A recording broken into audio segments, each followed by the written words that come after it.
Hey guys, what's happening? Another week of a live stream. Last week I wasn't here, but let me tell you, the beach was really nice. It was hot, but it was really windy.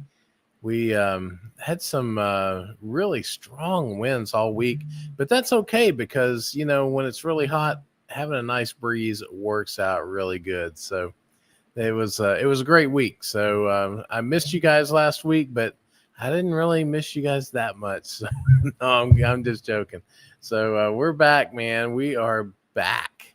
So I got a couple of things I think would be kind of fun for us to talk about this week. One of the things that I did was I had breakfast with some college age kids. I call them kids. They don't call themselves kids, but um, one of the topics that came up was what are the building blocks for a being successful financially? So I thought, the what came up with, I thought I would share that with you guys. Some of you, it'll be old hat. Some of you, maybe, it might be something you could use, right? So, and then also, I want to get your feedback on it and see if I'm missing anything. I mean, I've been around for a while, and these things have worked for me. But maybe there's things that I do that I just don't really think about, and it might be good to point those out. So, all right, let's. So, Janice is asking, you skipped us for the beach. Great choice. Yeah, every once in a while, every once in a while, I make a good choice, and I think that was probably one of them. So we had a great week. I thought before we get kicked off, I wanted to show you guys. Hopefully, I can get these to work. So right before I left, I mean, like the day before I left, I went ahead and harvested some honey from the 2025 hives. So, all right, the first honey of 2025 is now underway. And gentlemen, start your engines. Oh, look at that sweetness. Look at that sweetness. Yeah. So there you go. That was the first harvest of honey for 2025. I think it looks really good. It's really light, which is kind of a wildflower type of honey. So that's all good. And then when we got back, I drove around the farm and I took a little bit of a video here of my muscadines. These are, for those of you who don't know, muscadines are a grape that grows in the southeastern U.S. A lot of times they're wild, but we happen to have a tame variety of that, and it's in our. We have some grapevine trellises out there that we have these grapes in. So I thought I'd show you those too. Here you go.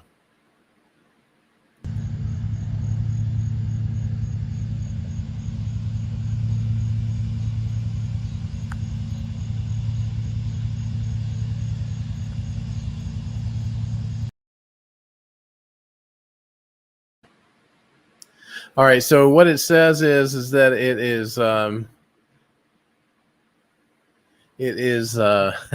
it mutes my mic when I play those videos, so I have to figure that out before I do that next time. But so I don't think I could really. You couldn't hear me while I was talking, but that honey was the first honey of 2025. Those muscadines are really looking good. And last year we did not get much of a harvest. I had really pruned them back a lot during the wintertime.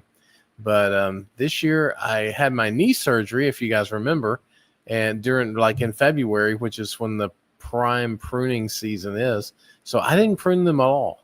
And they are going crazy. There are grapes everywhere. So it's going to be quite a bountiful harvest as long as everything continues as is. So, all right, now that Ex-Dividend Dad is back, we can get started. So let me kind of pull up what I was thinking. Here you go. Whoops. Start at the beginning. It's always a good place to start. Okay, here we go. All right, we got the building blocks for financial success. So I was having breakfast with these college age kids, and we were just talking about, how can you be successful, as you begin to grow, and these points I think are just as relevant for a retiree like myself as it is for someone just coming out of college. I think these building blocks are important for all of us throughout our, throughout our lives, really, throughout our adult lives, put it that way. All right, you ready? Here we go. Point number one is a budget. We got to have a budget. I got to have a budget. One of the things, the first bullet point here says a budget is not a tool to drive spending as low as possible.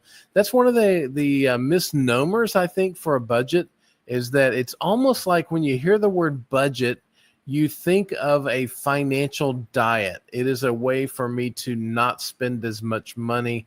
And so therefore I'm going to ratchet things down so much and make it so painful that I really begin to hate my budget because it's just too constricting. That is not what a budget is. Point number two is a budget is a tool to track spending against my priorities. So I get to tell my budget how much I'm willing to spend for certain things.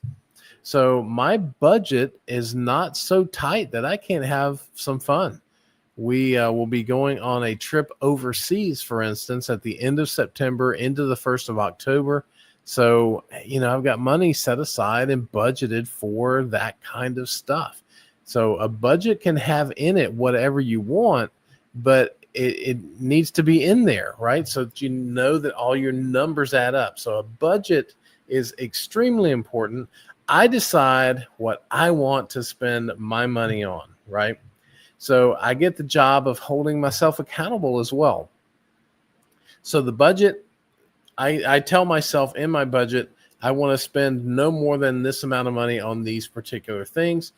At the end of that month, I look at that and I say, hey, I did well in these areas, didn't do well in that area. So that means that I get to hold myself accountable and fix it for the next time. If my budget, here's an important point. If my budget is not detailed, I don't have a budget. I have a spending guideline because I know a lot of people like that. They're like, oh, I don't really have a detailed budget, but I kind of know where my money's going. And that's not a budget. That is, that's spending whatever you want in a whim, and you're not making a plan. You're not working toward that plan. And then the value of a budget is that income minus expenses equals potential investing capital. So if one of your goals and one of your priorities is to invest money, then a budget helps you prioritize that so that you can allocate more of your income into that bucket, and it helps you prioritize that. So building block number one is a budget. Building block number two is an emergency fund. And this will be a little bit controversial. I know the young crowd doesn't see the value in this, but that's okay. I'm going to share with you what I believe it is and how it has worked well for me for many, many years. And you can take it or you can leave it. It doesn't really matter to me. At the end of the day, I know it worked for me. So the emergency fund is I need a fund to protect my budget and my investments when stuff happens. So stuff will happen. We'll have, there's some examples down at the bottom. A major repair or replacement for an HVAC unit, a transmission in your car, a major appliance, medical bills, lost job, insurance deductibles. Those things come up, and it's important, at least it has been important in my lifetime, to have an emergency fund so that when that stuff happens, I'm not destroying my budget and I'm not having to pull money out of my investments at probably the worst possible time. So, we've had a challenge, I guess, in the month of March, and you'll see here in a little bit, I'll show you the results of my portfolio. But in the month of March, it was pretty rough. And if something had happened and I needed to pull some money, then I would have had to, if I didn't have an emergency fund, I would either have to not eat, which is in my budget, or, and that may not be a bad thing, or I might need to pull money out of my investments at the worst possible time. And that's what we don't want. So here's some things to think about. An emergency fund is cash. It is in a liquid account, and it can be readily used in case of emergency.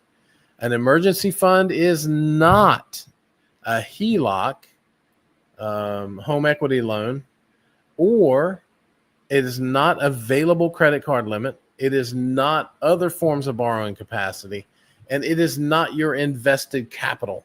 It is a fund set aside strictly for emergencies. And I consider this kind of a form of insurance, but we'll talk about that in just a second. Because, a lot of people will say, oh, I can't make money on this. And that's right, you can't. But it does give you the ability to manage your expenses. And I'll talk about this in a minute, in a way that you can reduce your expenses having this in place. And that will make more sense here in a minute when I talk about the last building block. So there you go. Building block number 1 is a budget. Building block number 2 is an emergency fund. How much should you put in there? It's your choice. The budgeting gurus say somewhere between 3 and 6 months of salary. You can decide how much you want.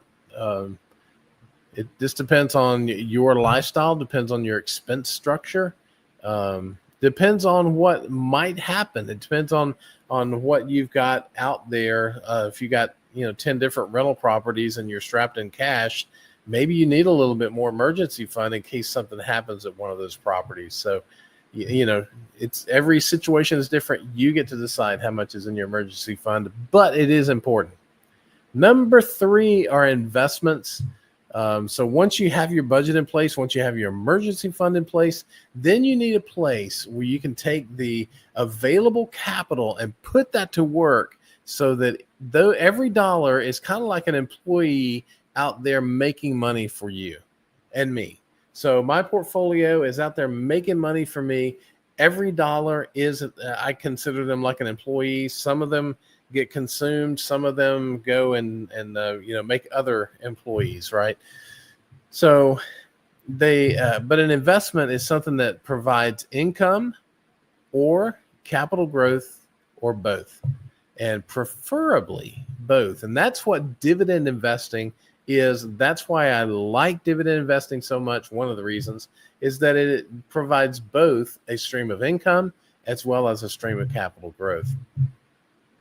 But, investments can be CDs. They can be equity investments like stocks or preferred shares, or, things like that. It can be real estate. You can own a rental property, for instance, or you can buy a piece of property waiting for it to go up in value, or it can be a business. You can start your own business. That would be an investment in providing a service or a product or something along those lines. So those are the 3 bottom tier, if that's even a right word, building blocks. Now, the last one, and I think this was kind of important. Actually, they're all important. That's why they're on this chart, is insurance. Insurance is key. It's kind of like an umbrella over the rest of this. So there's insurance for homeowners or renters if you're renting. There's medical insurance, auto insurance, general liability insurance. And just make sure that you are adequately insured for your lifestyle. That's important. And, a lot of you will be working at companies who will provide some forms of this. And so just make sure you're adequately insured. But let's get back to the emergency fund for a second. So if you have a decent emergency fund and you want to go to a high deductible insurance plan, that's typically going to be less expensive than a low deductible insurance plan.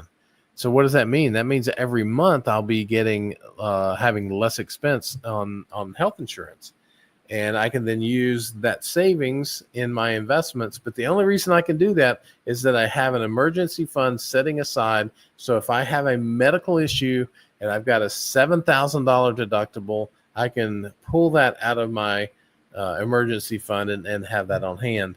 Another example of that would be, your deductibles for like auto insurance. So I think my deductibles, I don't know, they're $1,000, maybe $2,000, something like that.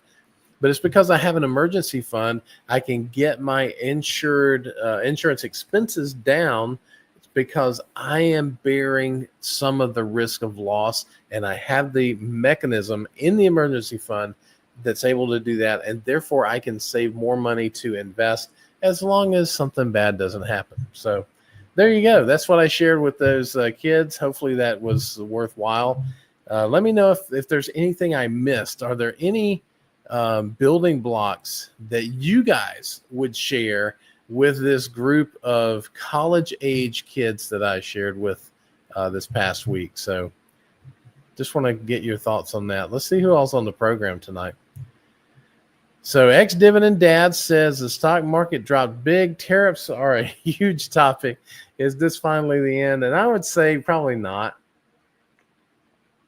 The market is fickle, and Trump loves to keep things stirred up. So I think, we're going to have some opportunities. I do think this would be a dip. I don't know how long the dip and how deep the dip goes, but it might be worthwhile to, if you're sitting on a ton of cash, might be worthwhile to pick your spot and, not with a shotgun, but with a rifle, kind of hit that spot in the market that you're wanting to get in. Is it finally the end? I doubt it. I guess it happened before. By the dip. Absolutely. I think you're right on, man. So Rust is with us tonight. Good to see you. My buddy Billy. Anyone buying ELV? I have ELV. Elements. What's it called? Elements Health. Elements Health. And it is about 2.1% of the portfolio. But they are just killing me. I mean, it has gone down, down, down. I'm not really sure at what point them and United Health Group. I'm still holding both of those. I'm not really sure if I'm going to add more or if I'm just going to wait for those to return. And I don't know how long that's going to take. So, but if anybody else is buying Elements, let me know. And Janice is here, obviously. Oh, Billy's in Boston. Man, that's fantastic. You ought to swing by Alabama, man. That would be kind of fun. That's a little bit out of your way, I bet, but that is fantastic. So, yeah, you're welcome, Janice. I enjoy that stuff. And so every now and then I will bring a few pictures and videos in, although they changed the format of this StreamYard, and they only allow MP4s now, and my phone, which is an Apple product, is an MOV file. So I have to go and convert each one of them, and it takes a little bit of time, but it's worthwhile to get it to you guys. Pat is you're never late, my friend. You're watching the Tiger game. How did it turn out?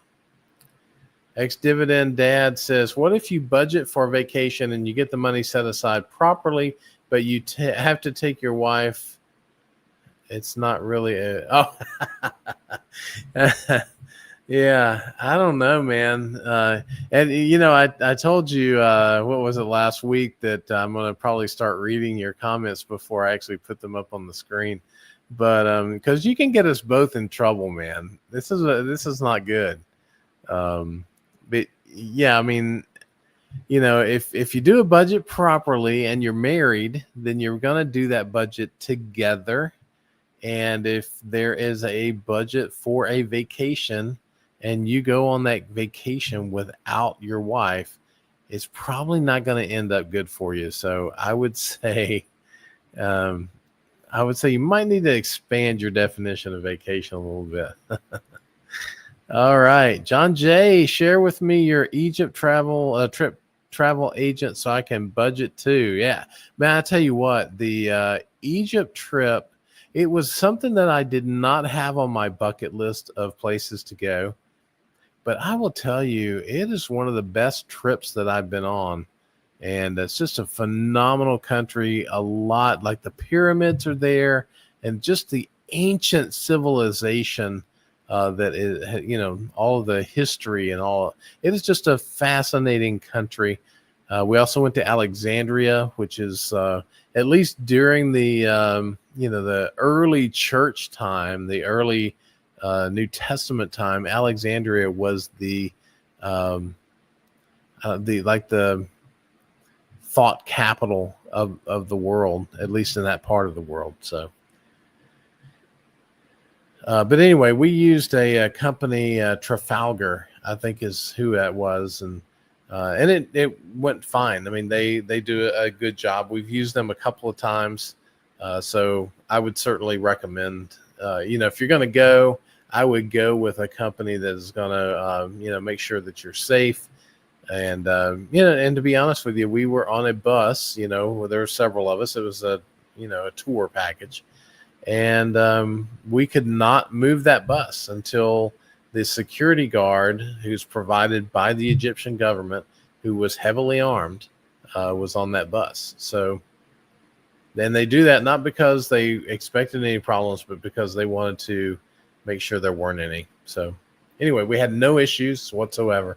It was fantastic. And the guard ended up taking some photos for us. So it worked out great. Yeah. Big Tigers fan. All right, Pat. I have a connection with the Lions. My sister-in-law has worked for them. Wow, that's fantastic, Pat. Wonder if she can get you any, what do they call it, merch? Get you some of that stuff, man. That'd be great. Fast Eddie is in the house. It's good to see you, buddy. Let's see. Yeah, the importance of compound growth. Yeah, that is right, Janice. Exactly. That is something that I did talk to them about, is compound growth. And, I think it was Einstein said it was the eighth wonder of the world or something like that. So, yeah, that's a good one to put on there. And it really kind of goes in the investing arena. But that compound growth is a big key. So, yeah, thanks for bringing that up. That is right on. It's even easier to become wealthy. Fast Eddie said he married a sugar mama. Well, good for you, man. That's fantastic. I'm glad to hear that. Let's see. Oh, so Pat says that his, I think it's his sister, sews all their uniforms. Man, that's a lot of sewing, dude.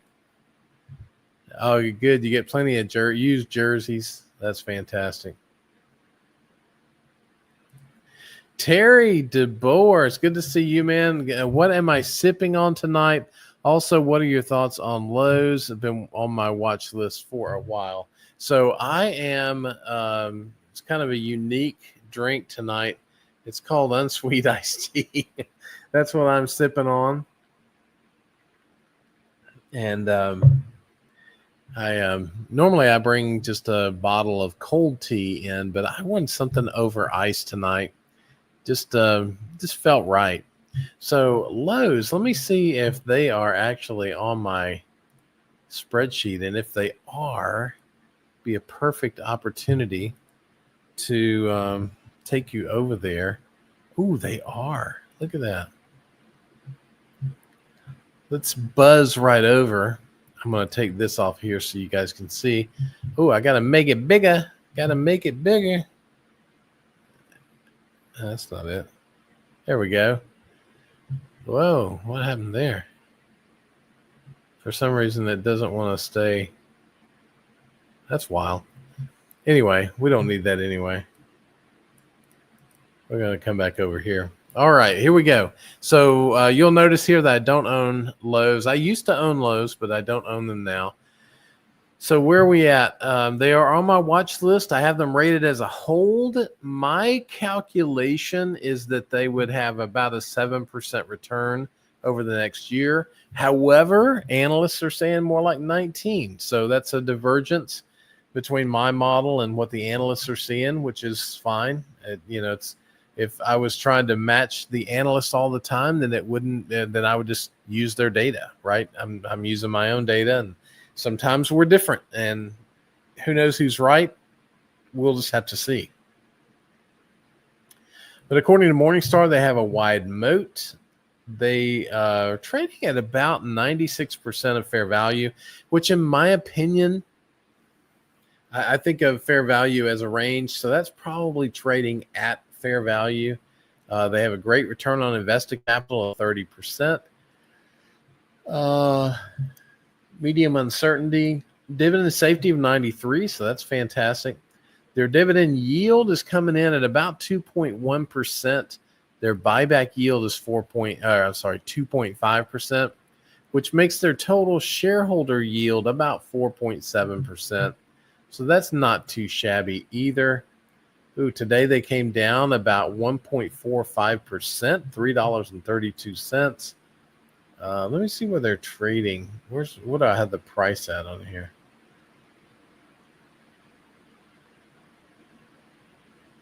So the fair value is about 234 according to Morningstar.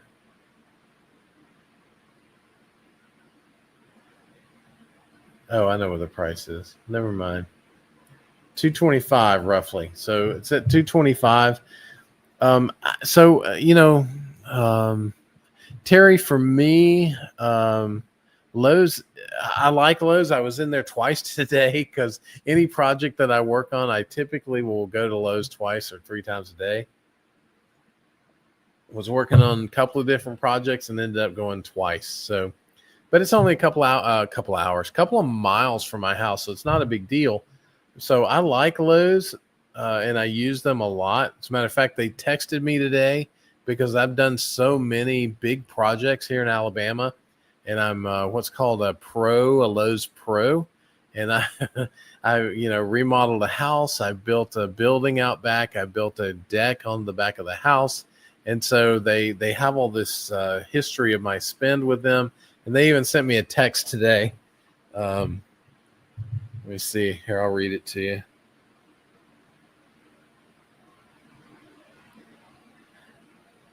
So it's from Joey. He says, Mr. Burgess, we now have extended hours at the pro desk on Saturday and Sunday. If we can help, just let us know. Have a blessed day. So anyway, it's you're spending way too much money at Lowe's when they text you and want you to come in and use them on the weekend. But so the point of that is I like Lowe's. I go there a lot. I spend a lot of money there. I just don't. I think there are better ways for my portfolio to grow than Lowe's or Home Depot, for that matter. I don't have either of those in my portfolio. So those are my thoughts on it. It's not, I mean, you see the analysts here are saying 19%. So, if that's what you're looking at and that's what you believe, then man, 19% is pretty good, right? So, I wouldn't be mad at you if you bought Lowe's. I wouldn't be mad at you if you bought anything because it's really none of my business. But, Lowe's is just not top of mind for me. I have it as a hold, not a buy. So hopefully that was helpful. I'm just not ready to jump into it yet. And the other thing is, I just don't know when the economy is going to come back. I do believe it will come back. I just don't know what the timing of that is. All right. Rust bought PGR today, 5.6% earnings yield, 10% free cash flow yield. Couldn't pass that up, plus frequent special dividends. I'm not even sure if I know what PGR is. Let me look that up really quick. PGR. Oh, Progressive Insurance. Yeah. Here, I'll share this with you. so you can see what I'm looking at. So they have a borderline safe dividend, which is not the end of the world. They do have an A credit rating, which is pretty strong. Their dividend growth seems to be slowing, though. Let's take a look at that. Yeah, I mean, they have a 10-year growth of 18.6, but their 5-year is 0 and their latest is 0. So I like companies that have a consistent dividend growth pattern. So yeah, Progressive is not something that I would want, but yeah, I see what you're saying about the special payouts. So that $4.50 right there. Their normal dividend per quarter is 10 cents. So $4.50 is pretty sizable special dividend and maybe worthwhile. And Simply Safe says it's undervalued. Earnings payout ratio looks fantastic.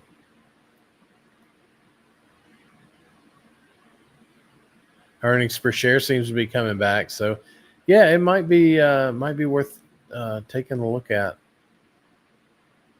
Sales are looking good. Return on invested capital is really good, 25%.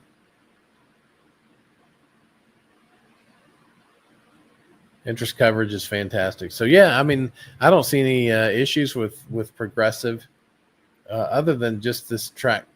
What's the deal? Oh, there.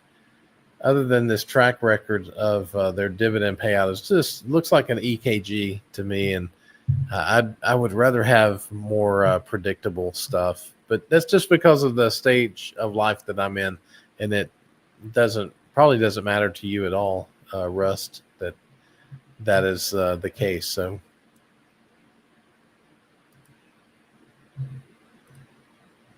yeah, Lowe's is a nice buy and hold stock. Probably would barely keep up with the S&P on average. Yeah, that's kind of what I'm seeing. I think if nothing else, it would be right at the S&P. So that's a good question, Legendary. Hey, it's good to have you on the program. So what's a good buying price for Lockheed Martin? So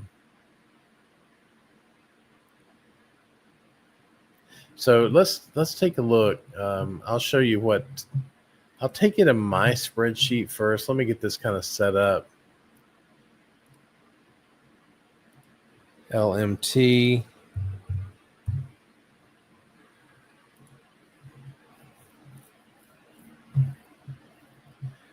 Okay, let's do this. And I shrunk it back down, but I guess I better build it back up so you guys can see it. Okay, Lockheed Martin. I own it. It is currently a hold for me. It's about 2% of the 2.1% of the portfolio. I have roughly 73 shares of that. I'm saying that it's going to grow at a pace of about 11%. And when I say that, it's what I call an annual return potential. And that means that is both capital growth as well as dividends. So I'm looking at a possible 11% growth. And it doesn't mean that that's exactly what it's going to be, but I'm trying to create, or what I've tried to do here is to create a metric that I can measure companies against. And whether it's 11%, 8%, 20%, I think this annual return potential, at least for me, the way I'm playing it, is that it would be a relative number for the stock. So as a company that would have a return potential of 20% versus one that has 10%, I think would perform better than the 10%. The 20% would perform better than the 10%. So I don't have any aspirations that these numbers will come true exactly, but they are relative to each other from a stock perspective. Hopefully that makes sense. Let's see. Analysts are saying about 15%. Wide moat, about a 13% discount. So that's not too bad. Return on invested capital is about 24%. They have an 80 dividend safety rating, which is a safe dividend rating. They have 2.8% dividend yield, 3.2% buyback yield. So about a 6% total shareholder yield, trading at around 470, 470-ish range. Their fair value is about 539. So where's a good price? That's a good question. I mean, I don't think right now is a bad price because at least from my calculations, it's at a price that I think would return about 11% this year. Not the rest of this year, for the next 12 months. So that's not a bad place to be. I mean, my target is to be at 8% in my portfolio. So it wouldn't be a bad idea for me to buy more Lockheed Martin here, but I have other stocks that I'm more interested in, if that makes sense. But if that's something that you're interested in, it looks like it's not a bad time even now to pick up a few shares. I would probably dollar cost average into it, or make some purchases over time. That's probably what I would do. But if that's something that you're interested in, I don't think it's a bad price now. So hopefully that helps. Let's see, where did I get to? There we are. What are my top 3 stocks this month that excite you to maybe buy? Well, that is such a great question. I'm glad you asked that. It's almost like I paid you to do that. So let me expand this back out again, and I'll show you how I rank them. And there we have that. And I will have just my buys on here, so it's not as onerous. Okay, here we go. You ready? Here they are. These are my top 5. These are my only 5, as a matter of fact, at this point. ConocoPhillips. I have that as a buy. The only caveat to that is, what do oil prices do in the future? But we'll just have to see. I'm not going crazy with them. I have about 2.25% of them in the portfolio. I'm not going crazy. If I begin to see a path out of this, I might grow it more. But I think I'm good with ConocoPhillips where it is right now. And as you all know, I love Hess Midstream. It's got a dividend yield of 7.5% right now. Return on invested capital is 22%. It's trading, a little below its fair value, not much, but a little bit. I'm saying 19% over the next year, analysts are saying 16%. So I don't think any of us would feel bad about getting a 16% return on an individual stock. So, it's trading. I've got about 1,500 shares. I'm not sure I'm going to go up much more than that. It's almost 3.5% of the portfolio. So that's a good one. Alphabet, Google, is another stock. I have it at about 5.4%. I think long term, Google's going to get through all of this legislation in all these countries. And now whether they break them apart or not, it doesn't really matter to me, because I think the value will be there. Even if I have to hold multiple companies to get it, I think the value will be there. So they're, I've got them at the top end of my rule, which is 5%. So as you guys know, a normal weight for me to have in the portfolio, for a stock to have in the portfolio, is about 2.5%. What I would consider a overweight value or overweight stock would be 5%. And so that's where I'm at with Google. Carlisle, this is one of the ones that really excites me. First of all, because I only have 1.2%, and I need to get this up into that 2% range. Carlisle, I think, is not a bad place to buy here. I'm saying it's about a 17% return. Analysts are saying 15%. But it's right at fair value. So sometimes it's what was it? Was it Charlie Munger or Warren Buffett? Maybe you guys can help me with that. That said, it's better to pay fair value for a great company than it is to pay less than fair value for a mediocre company. I'm paraphrasing, but that's kind of where I'm at with Carlisle. Might not be a bad opportunity. They have a low uncertainty rating, which is good to see. Their dividend safety rating is 99. They only have a yield of 1%, though. So if you're looking for higher dividend yield, that's not the place to go. But check this buyback yield, 10.7%. So their total shareholder yield is 11.7%. So they are doing things right. And, I would like to add more. I just haven't gotten brave enough to pull the trigger yet. But I have 50 shares. I'll probably go to 100 shares at some point. So don't be surprised if you get in the Discord one day and I bought 50 shares of Carlisle. And that brings me to the place where I let you know that we have a Discord. It's in the notes to this live stream. So if you want to join that, it is free to join. And you can jump in there and we chat about stocks and stuff like that from time to time. And then my last one is Northrop Grumman. I just bought them, when was it? Wasn't too long ago, maybe a month ago. I bought 50 shares, got about 1.5%. I'm going to double that position at some point. I am seeing them at about a 17% growth over the next 12 months, whereas the analysts are saying more like 8. So, I'm not going to go crazy with Northrop Grumman, but I believe it is at a pretty decent place. So, let's see if there's anything fun in here. It's trading at almost 20% discount, which is one of the things I like about it. It's a 90 in terms of in terms of dividend safety.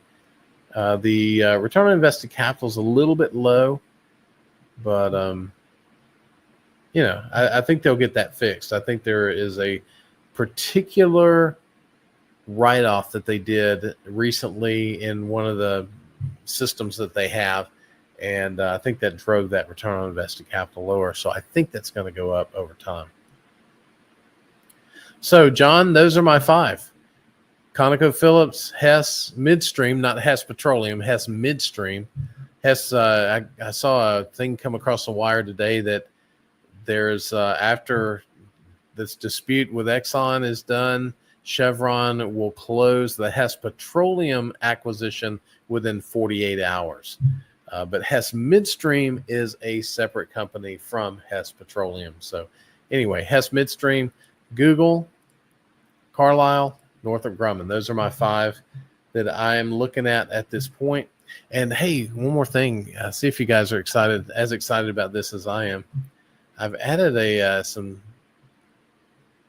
capability to this spreadsheet that I'm building, and I've had people ask me if I would make this available, the spreadsheet, and I would say, I don't want to support a spreadsheet, because I know some people would want to have their stuff in there, and then they wouldn't work right for them, and then I'd end up spending a lot of time trying to figure out what happened. So anyway, at this point, I'm not considering doing that. Plus, it works out of Excel. You would have to get the Excel online because some of the formulas are online version only. So, but anyway, here we go. Best performers today. And I have it set for the top 5. And what is really interesting, let me make this a little bigger so you can see it. What's really interesting here is that there are only 4 best performers in the green side. That means that I only have 4 stocks in the portfolio today that actually went up. So, but I can change this to display all in a sorted way. So this will tell me that, here's all of the performance of all of my stocks in my portfolio. So I only had 4 in the green and the rest were all in the red today. And there's the percentages. So at any point in time during the day, if I want to see if there's anything going on with any of my stocks, I can look at this. And if there's, something goes down 5%, 6%, I can go, what's going on with that, and jump on it pretty quickly. So it's just a way to kind of help me manage time a little bit. Oops. So there's that.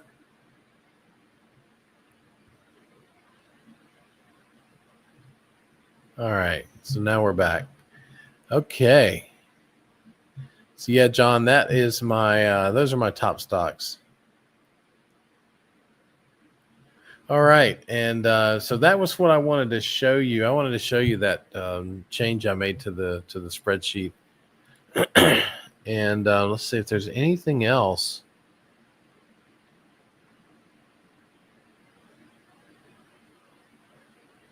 Here's one thing that I do. You guys may or may not find this of value, but if you don't, you can. I'll give you a refund.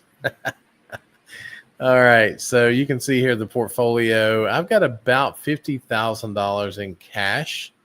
This is not my emergency fund. This is investing cash here. So I may use some of this to buy Carlisle. It's about a 3%. So I'm waiting for that dip, right? And so we'll just have to see. We'll have to see. I've got a little bit of money here to add to my Carlisle position if I want to, or my Northrop Grumman. And so, yeah. So there we go. That's just the way I do it. And I don't want to have any more than 10%. I always want to be at least 90% invested in the portfolio, because I know that in the long term, the market, at least historically, since long ago, has gone up. This is weird. I got behind because I thought I was out of comments.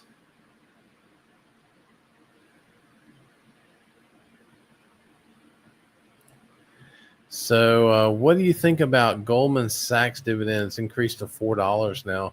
You know, I don't think I even tracked them. Let me, yeah, I'm sure I don't. They're not, let's see, let's go back and do this.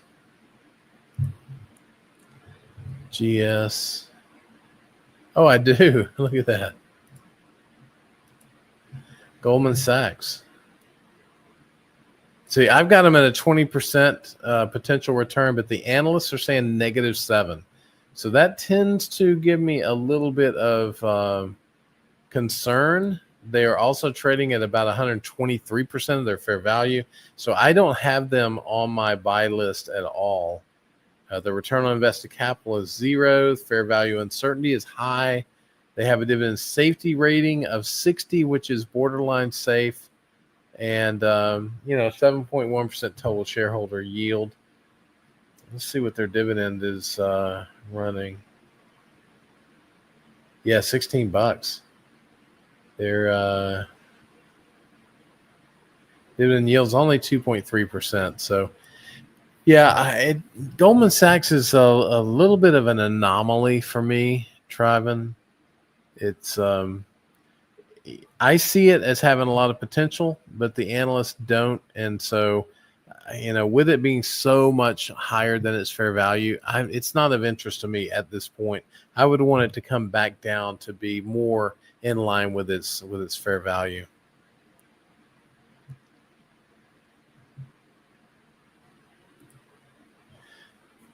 Let me get rid of this thing here.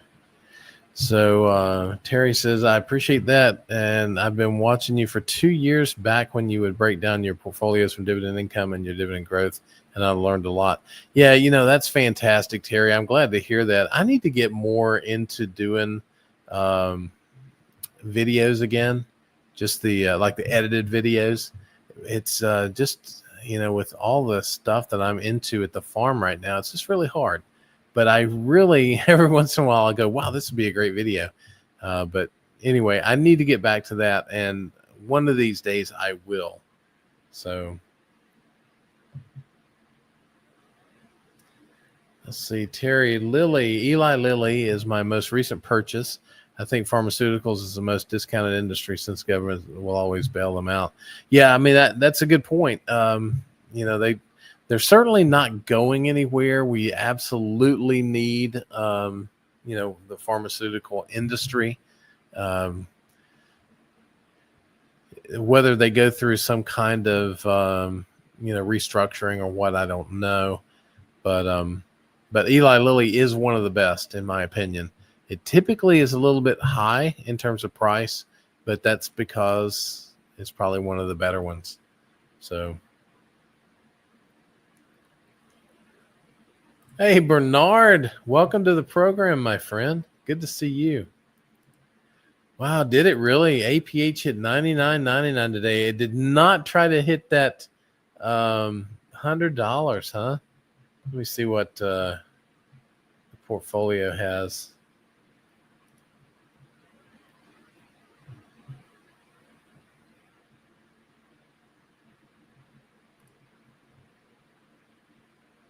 Yeah, it went down a little bit today, actually. Yeah, 98.55 is where it closed, and it's just killing it. Amphenol is doing well. I'm not. It's about 5.4% of the portfolio. It is one of what I consider my growth stocks, and so just a little peek into what Terry was talking about just a minute ago. I'm going to take Russ down for a second, and let me make this bigger.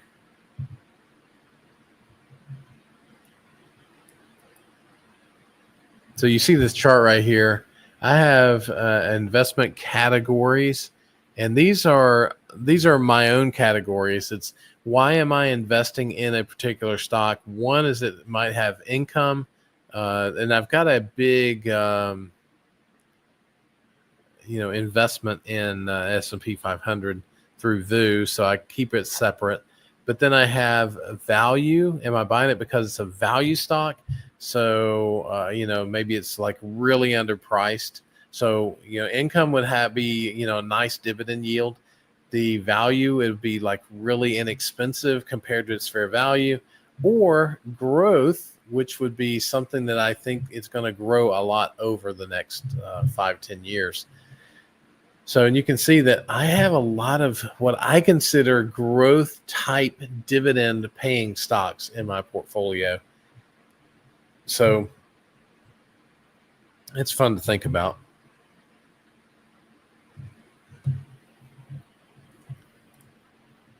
All right, let's see what else you guys have for me here. Yeah, the John Jay, I think Carlisle would be my next purchase. Yeah, I think that's what I was saying a little bit ago. I'm excited about them and Northrop Grumman. So both of them. Well, thanks, Billy. I appreciate that, and I do have to get back to that because one of the things that really gives me joy is just sharing what I know, what I have. So. It doesn't mean that it's like the best information out there, but it's what I'm doing. It's what I use. So I figure if I share that with you guys and you like it, you can use it. If you don't like it, you can just toss it. And it didn't cost anything. So there you go. All right. Let's see what ex-dividend. You're retired, but you and your wife probably still have 20 years. Have you thought about buying more tech? That's a great question. Let me go through to answer that question. And then that's a great question. To answer that, I'm going to go through the rest of my slides here.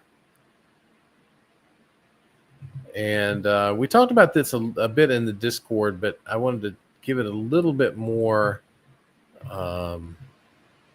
attention tonight on the live stream. So let me do this. There we go. Let's see if I can. Doesn't look very big on the screen.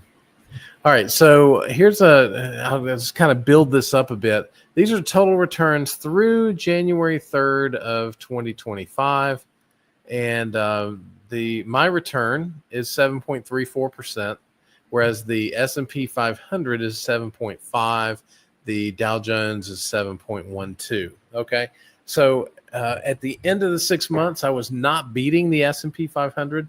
But that's not my goal, but it is something fun to kind of compare. Now, the S&P 500 has a lot of tech in it, and that's kind of why I want to approach your question this way. There we go. So if you take a look at this, I don't have, well, that doesn't matter. So if I look at this, you can see that this is the year-to-date weekly portfolio performance versus the market indices. The green line is my portfolio. You can see the green line as it moves around. The WCI, the Wealth Circuit Investing portfolio, the volatility is 3.2%. So as you see here, when everything went and bottomed out, right, in the month of April, started in March and ended up in April, my portfolio went down, but not nearly as much as everything else did. And then as it works its way back, it's kind of, so my line is flatter than the indices. So you can see here the volatility, which I'm measuring as standard deviation. So the standard deviation of my portfolio by week for this year is 3.2%. The S&P 500 is 4.9%. So my portfolio is 34.7, almost 35% lower in volatility than the S&P 500. Now, for folks like me who have retired and have a lot of different interests that I don't sit in front of the computer all day, having less volatility is a good thing. Now, if I were younger and I just needed to put my foot on the gas and not worry about it, then I wouldn't worry so much about volatility. But I think ex-dividend dad, tech for me brings a lot of volatility. I mean, take a look at the NASDAQ volatility this year, 6.1%. So nearly half, I have nearly half the volatility of the NASDAQ in my portfolio. And I don't remember what the return is. I didn't put that chart in here, I don't think. No. So I don't remember what the return on the NASDAQ is. It is the gray line. So it's right up in there, right? It's pretty similar to where I'm at. Probably somewhere in the 7.25, 7.3, 7.4, something like that on a year-to-date basis. So, but I have the same return as the NASDAQ this year. I realize this is not long-term, but it's just a snippet in time. But I got there with half the volatility, right? So it helps me sleep at night. I don't know. So am I going to add some more tech? I doubt it. I mean, a third of my portfolio is in the S&P 500, so I get a lot of exposure. Plus, I have some in, the chip. There's a chip ETF that I have. So I have some in that, and I have Google. I know it's a communication company, but I really think it's tech. And I have my own version of Microsoft. I have my own investment in Microsoft outside of the VU investment that I have. So I own a lot of Microsoft, and so I think I'm pretty, at least for my age and where I'm at in life, I think I'm in a pretty good spot. Here, let's see, just for fun. You guys want to have a little fun? Let's go to my portfolio and look at the tech. My weight of information technology, according to Simply Safe Dividends, and I have this automatically update, so I don't have to worry about this one. Some of my other portfolios I have to manually update, but this one I don't. So you can see information technology is 26% of the portfolio. I think that, at least for my portfolio, that's pretty good. Let's see what else in there. I have VU. So about 10% of my investment in VU is about technology. I have Microsoft, Amphenol, and SOX. So that is my 26%. So I think I'm in pretty good shape there. My next highest would be industrials at 17%, and then healthcare at 12, financials 11, communication 11. And I think that's where my Google is. So yeah, you see that. So I'm about 11% in that. So I don't know if that helps, but it's a great question.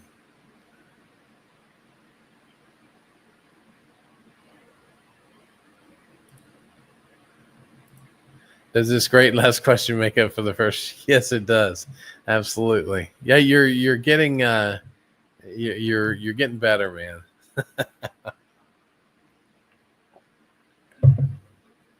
Let's see here. Off stocks for a minute. Since you bought a farm, nice, allowing the bee, etc. What are three things you love about it and three not so great? So the I'll talk about the bees for a second. I love learning, and bees are like children. Every hive is different. One thing, if you do one thing for one hive and it works, it won't work for the other one, right? So you're always learning. You're always finding out new ways to do things to help make that better. So yeah, I like that aspect to it. The part that I didn't like as much and really didn't see is how much work it is. It's a lot of work. I've got about 14 acres. So that means I got a lot of grass to cut and, stuff like that. So yeah, I think it's good for me. It kind of gets me out, gets me moving around, right? Everybody knows I need to do that, but it also gives me an outlet for this learning that I really enjoy. And the only thing missing from it is that I don't really have anybody to do it with. So I'm a bit relational in that way. So I would be much more satisfied, if that's the right word, if there was somebody that was there alongside me and we were doing it together, if that makes sense.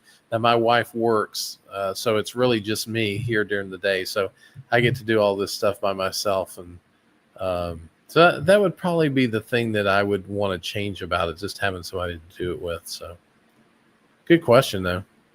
What's the max payout ratio of a stock that you're comfortable with buying when analyzing a stock? It depends, Terry. I have a standard or a rule of thumb, not a standard, but a rule of thumb, which would be about 60%. But that doesn't mean that I wouldn't buy a stock that pays more than that if I had a reason to do that. So, for example, if I were going to buy a business development company, those are required to pay out more in dividends. So their payout ratios are going to be higher. REITs are going to be higher, right? And I did own at one time, what's the name of that? Altria Group.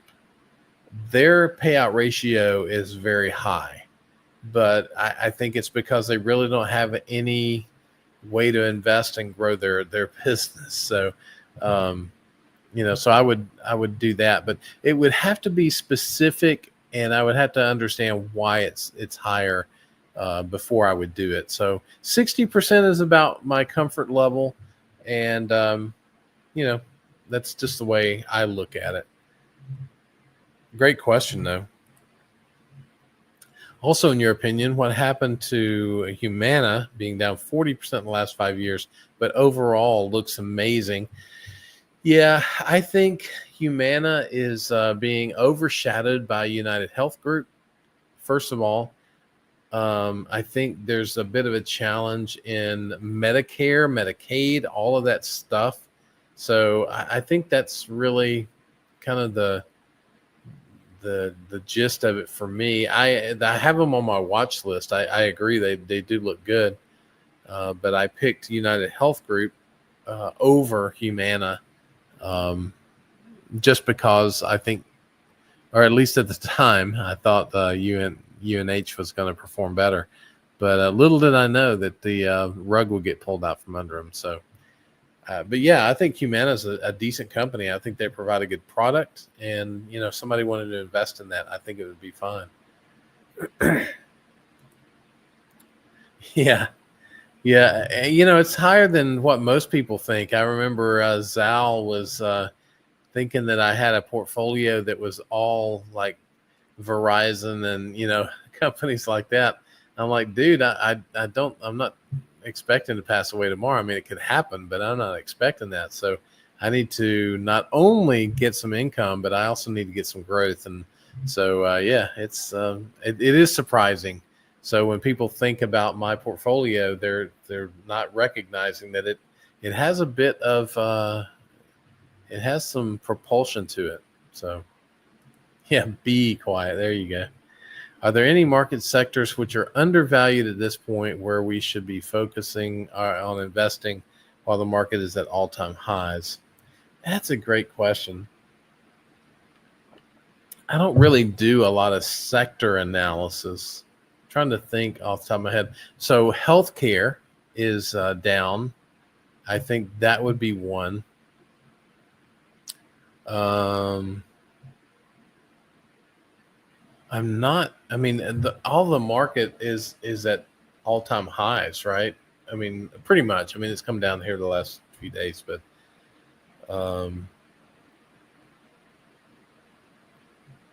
yeah, I'm thinking. So communications with Google being down, I would think that, and then I think utilities are a bit on the high side. So I'm actually looking at maybe scaling that down a little bit. It's only 9% of the portfolio, but I'm sorry, utilities are only 5% of the portfolio. Consumer staples might be something to look into, especially with all of the stuff with the health questions that are going on. I think, consumer staples might be an area to look into. So, but I think some of the more stable things like utilities, REITs, business development companies, I think all of them are on the high side at this point. But I guess I would focus on, if I were just looking at the sector, I would look at healthcare and I would look at consumer staples and communications. Those would be the three. So hopefully that helps. But guys, we have been going at it for an hour and almost 7 minutes now. You guys are amazing, and looking forward to another live stream next week. And but for now, I think we're going to cut this off. You guys have been awesome tonight. So I'm going to get off of here, and I will see you guys next week. And I know I promise this all the time, but I really do think I'm going to do an edited video here soon. I do have to extract some more honey. I've got to get some honey supers off of my hives. I got to inspect the beehives. So I got a lot of work to do on the farm, but I got to, when it's dark, I can't really do anything. So I should do something on here. So anyway, with that, guys, I'm going to get off of here. I will see you guys next week. I hope you have a great week of investing, and I will see you soon.